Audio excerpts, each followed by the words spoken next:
പ്രകാശ്, പിന്നെ വിഷ്ണു, എല്ലാവരോടും ഈ സിനിമയുമായി ബന്ധപ്പെട്ട അതെ, നന്ദി പറഞ്ഞാൽ തീരില്ല. പക്ഷെ എന്നാലും നന്ദി പറയേണ്ടത് ഒരു ആവശ്യകതയാണ്. കാരണം എന്ന് വെച്ചാൽ വളരെ നല്ലൊരു കഥാപാത്രത്തെയാണ് എനിക്ക് ഇതിനകത്ത് അവതരിപ്പിക്കാൻ വേണ്ടി നാദിഷ തന്നത്.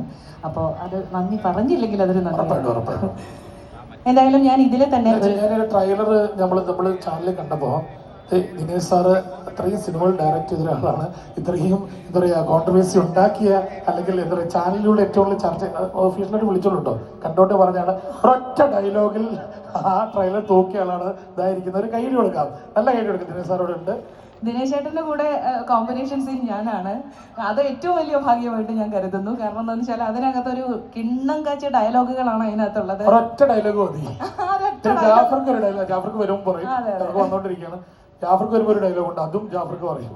ഇവരൊക്കെ പറഞ്ഞ സിനിമയിൽ ഹിറ്റാകാൻ പോകുന്ന നമ്മുടെയൊക്കെ പ്രാർത്ഥനയും സ്നേഹവും ഈ സഹകരണം ഉണ്ടെങ്കിൽ അത് മറ്റൊരു കട്ടപ്പനയിലെ ഋതികൃഷ്ണൻ പോലെ ഒരു ഹിറ്റ് സിനിമ തീർച്ചയായിട്ടും ഈ മാജിക് മഷ്റൂം.